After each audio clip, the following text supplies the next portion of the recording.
Hai Mams, kembali lagi di sesi Cocol ya Mams. Jadi untuk menjawab pertanyaan para Mams mengenai tentang hamil kembar melalui program bayi tabung, akhirnya hari ini Mami bisa membuat konten ini tentang sukses hamil kembar melalui program bayi tabung tanpa ada riwayat keturunan kembar.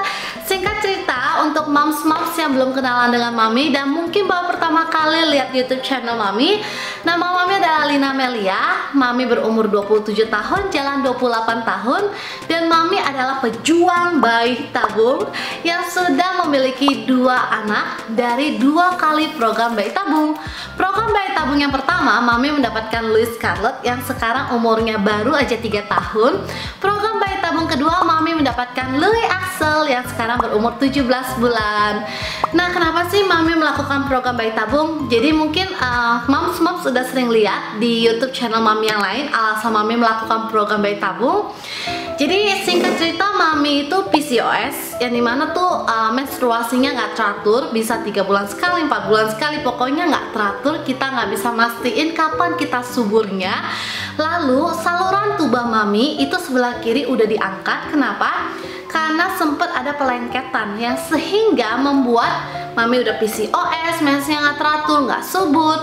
Sekali udah bisa menstruasi, itu saluran telurnya cuma ada 1 yang bisa lewat bagian kanan.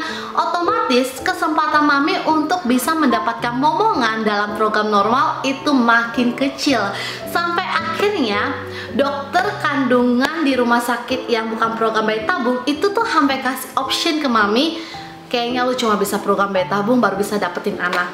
Yang akhirnya program bayi tabung menjadi jawaban dari doa Mami selama ini untuk memiliki anak. Spesialis thanks banget untuk dokter Arianando yang udah memberikan banyak dukungan dan semangat untuk Mami, sehingga Mami bisa menjadi positif dan program bayi tabung Mami berhasil. Nah, kita balik lagi ke topik awal soal tentang hamil kembar. Kok bisa hamil kembar? Syaratnya apa? Aku juga pengen dong hamil kembar. Kayaknya seru banget gak sih? Kalau ditanya syaratnya apa sih biar bisa hamil kembar? Sebenarnya nggak ada syarat apapun ya Mams ya.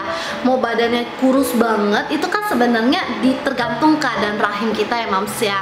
Dan kalau hamil kembar itu nggak ada syarat apa-apa ya Mams. Cukup kalau misalnya kita program bayi tabung simple, kita masukin 2 embrio yang grade-nya excellent atau yang good, kemungkinan kita bisa hamil kembar itu juga lumayan Mams. Jadi kalau untuk syarat-syarat yang lain sih nggak ada sih Mams. Cukup masukin embrio aja kalau misalnya kita memiliki embrio lebih. Siapa tahu, apalagi para pejuang bayi tabung yang baru memulai bayi tabung, sekali dapat 2, sekali dapat 3, happy banget guys. Nah, jadi sebenarnya Mami sama Dedi itu dari awal udah komitmen pada saat sebelum nikah. Mami sama Dedi pengen punya 3 anak. Jadi seru ya Mams ya. Nah, kebetulan karena Mami PCOS, ada 17 telur yang Mami frozen dari program bayi tabung yang kedua. Dan kebetulan 10 diantaranya itu grade-nya excellent. Jadi sayang banget gak sih Mams kalau Mami nggak lanjutin program bayi tabung lagi. Karena program bayi tabung Mami yang ketiga ini cukup embrio transfer aja, tunggu masa subur. Sampai udah subur rahim Mami tinggal embrio transfer, masukin aja telurnya dari telur yang dicairkan. Nah, jadi awalnya sebenarnya Mami nggak mau gitu loh masukin 2 telur, karena biasanya kalau telur yang grade-nya excellent itu 60% itu bisa berhasil hamil. 40% sisanya itu tergantung dari diri kita dan tergantung dari Tuhan mau memberikan kepada kita, memberikan kepercayaan kepada kita atau tidak. Nah, jadi pada saat Mami konsultasi sama dokter Arianando, sebenarnya Mami cuma mau masukin 1 telur aja. 1 aja dok, nanti kalau misalnya 1 telurnya kebelah lagi jadi kembar gimana? Apalagi grade-nya excellent.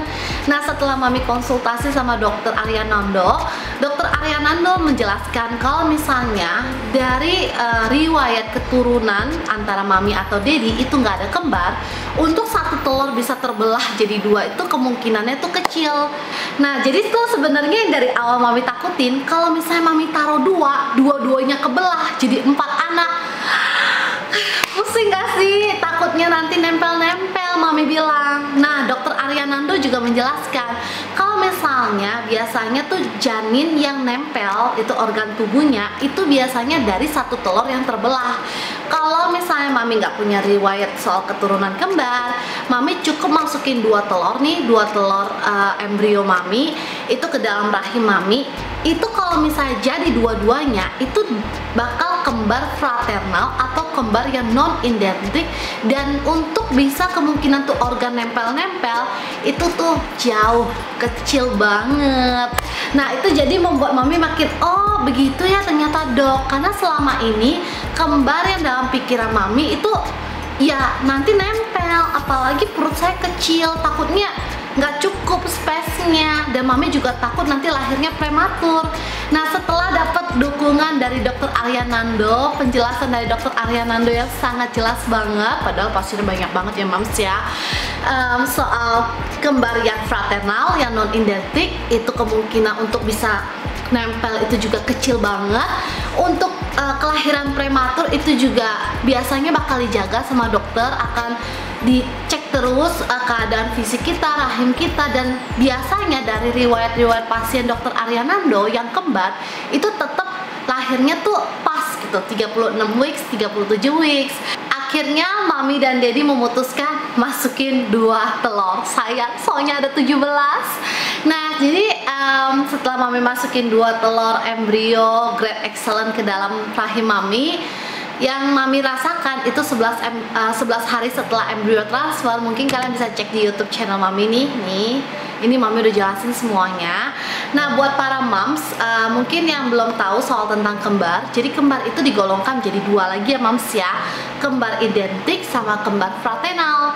Kembar identik itu adalah kembar yang berasal dari satu telur nih dia kebelah jadi 2 janin, itu namanya kembar identik. Sedangkan kembar fraternal atau kembar non identik adalah kembar yang dihasilkan dari 2 telur yang berbeda, dan biasanya ini bisa kita dapatkan dari program bayi tabung atau insem yang sekarang mami lakukan ya mams. Mami kembar fraternal, 2 telur yang berbeda berkembang menjadi 2 janin atau 2 plasenta yang berbeda juga. Nah untuk kasus mami ini sekarang hamil kembar fraternal atau non identik.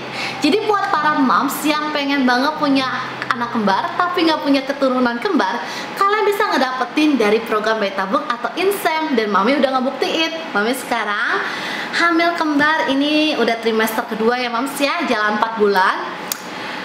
Yang mami rasakan jujur beda ya moms ya, daripada hamil yang cuma 1 janin atau 1 baby aja. Hamil kembar ya lebih agak berat sedikit di trimester pertama, mualnya nggak nahan banget, enaknya nggak nahan banget, semuanya sakit perut, sakit punggung, sakit kaki, semuanya sakit. Tapi di trimester kedua ini mami hamil kembar itu kayak udah fine aja, biasa-biasa aja gitu, nggak terlalu berat buat mami. Makan juga oke, mual juga udah enggak, sakit juga udah nggak ada. Tapi nggak tahu deh nanti di trimester ketiga. Dan untuk sekarang mami yang jalan 4 bulan ini, mami udah kenaikan berat badan 4 kilo karena mami cukup menghindari makan nasi seperti anjuran dokter Arianando. Yang penting proteinnya banyak banget, itu untuk semua asupan makan untuk bayi kembar itu terpenuhi. Buktinya mami baru USG yang 3 bulan yang kemarin ini, aduh baby mami gede-gede semua, sehat-sehat banget moms, walaupun mami nggak makan nasi. Itu juga untuk menjaga berat badan mami agar nggak terlalu over. Nah intinya untuk para pejuang bayi tabung yang sedang menonton YouTube channel mami ini, semangat, jangan pantang menyerah. Mami sudah sukses melakukan program bayi tabung sebanyak 3 kali. Kamu juga pasti bisa. Kalau misalnya gagal sekali, jangan khawatir, mungkin belum saatnya, mungkin usaha kita kurang maksimal, mungkin belum dikasih sama Tuhan. Coba lagi dan jangan pantang menyerah. Ingat, selalu positive thinking, karena positive thinking adalah kunci keberhasilan dari sukses program bayi tabung. See you in the next Curcol 5.